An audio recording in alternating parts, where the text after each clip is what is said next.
Okay, so before I started this video, you know I had to try the Google Arts and Culture app and to see what painting I look like. And I am offended. This is what they came up with. And this picture is one I took actually several years ago, but it's the closest I could find to a match of my face. This is the challenge. I'm going to create a mini brand guide with typography and color palette, some stationery with business card and letterhead, and maybe a website homepage for each of these painters, but we will see. Let's hope for the best. I am nervous. Okay, so before I get into the nitty-gritty part of my design, I want to talk about the research that I did beforehand and what goes into the process for that.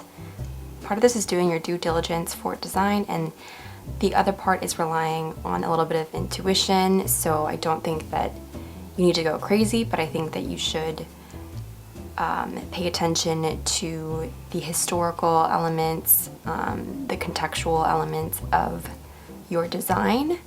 So because I'm basing this off of iconic painters who have lived and are part of history, I think it is only right that I do my research. And this is basically what I came up with.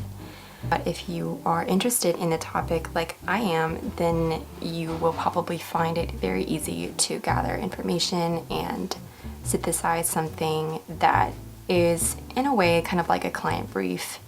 I had little notes on what direction I wanted to take and had a little bit of a foundation of what I wanted to do, so I wasn't going into it completely blind.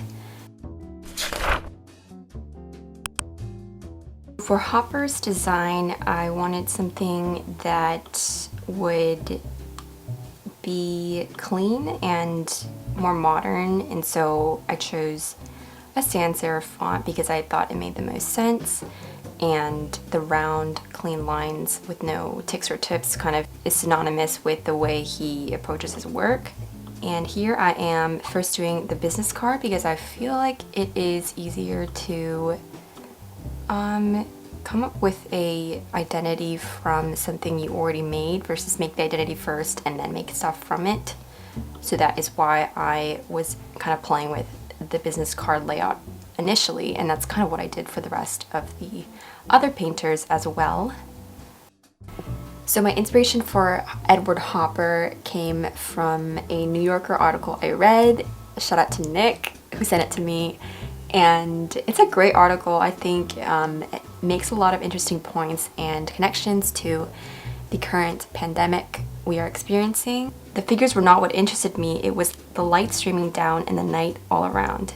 And so I thought it was interesting that he seemed more invested in lighting as the subject of his pieces versus the people or figures that we usually deem as subjects of an art piece.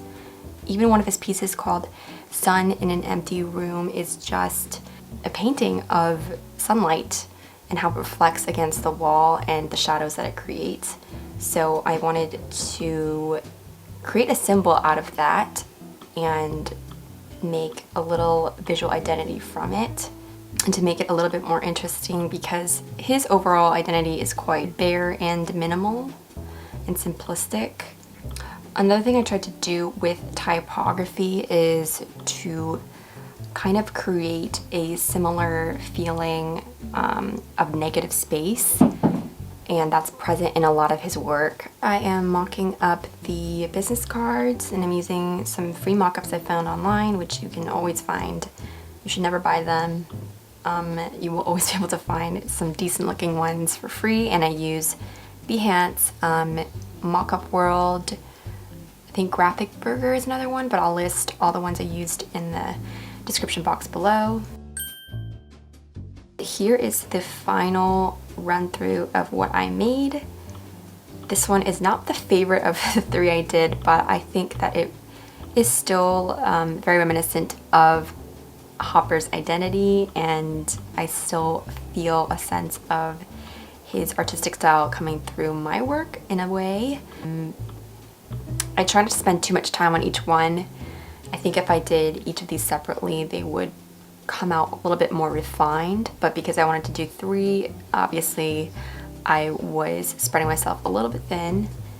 Anyways, there's a lot of interesting stuff on Hopper and great videos that I stumbled upon while researching, so I will link some of those down below. Okay, so moving on to my second painter, Monet.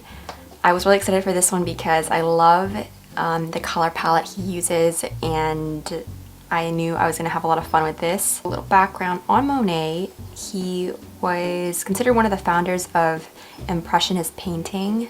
He lived in France most of his life. He had an inclination towards painting sceneries of nature and landscape, and he even had a small boat equipped with a floating studio. I have a quote here: "His quest to capture nature more accurately also prompted him to reject European conventions governing composition, color, and perspective."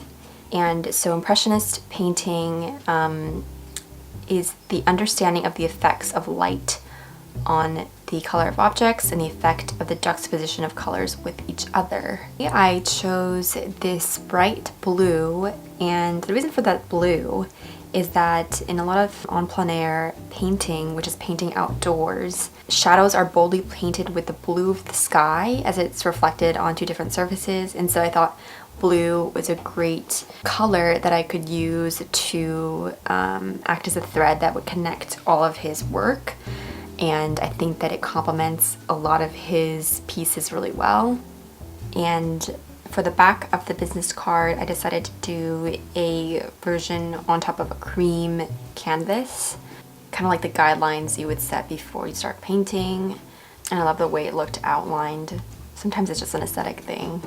And I actually ditched this ombre effect because I didn't think it fit with the other design elements I had already and styles that I had. I think it would just, I would have to have incorporated into some of the other parts of my pieces, and I just didn't feel like it worked.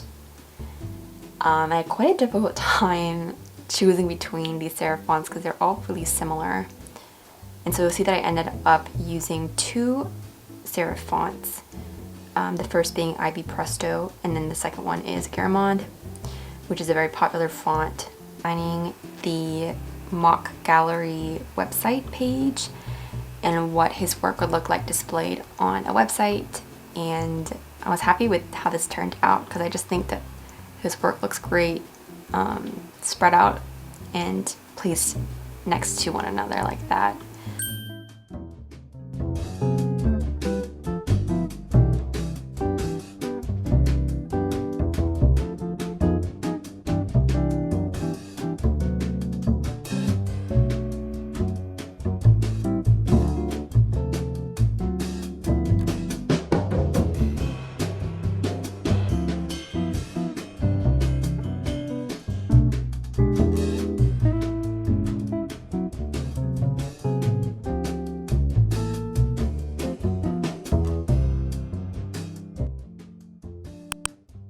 Finally, I did Caravaggio, who is an Italian painter. He kind of mastered this technique called yeah, I'm just gonna put in the pronunciation of this word. It is an Italian word and I'm not gonna try to butcher it. Very strong chiaroscuro that you have. Apparently another term for it is called tenebrism, which is a bit more of a dramatic use of chiaroscuro. Basically, he expressed a lot of crucial moments and scenes, biblical scenes, and they often show a lot of, you know, physical struggle, torture, and death. He was actually quite a crazy person. He was a violent, touchy, and provocative man, and he actually had a lot of warrants out for, I guess, his arrest. He had murdered a man in a brawl.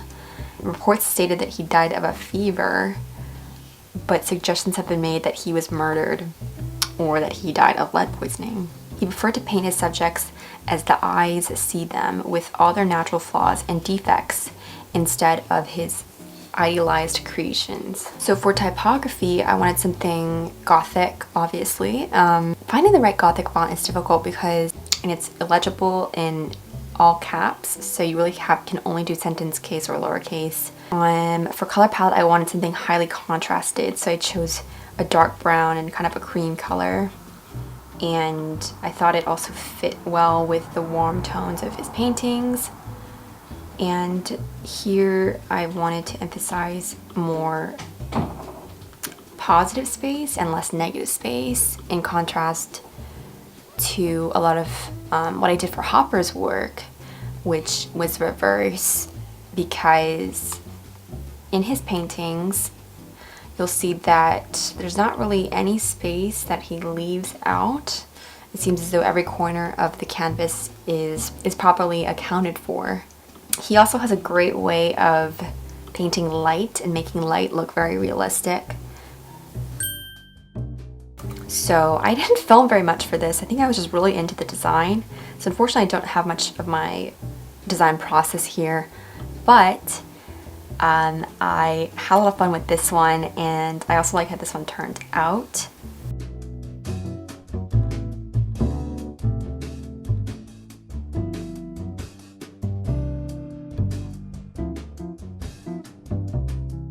That is about it. Thank you so much for watching. I might continue some of these projects on my own and add to them as I see fit, but I think this is a great start to adding stuff to my portfolio and building it up with projects that I am personally interested in.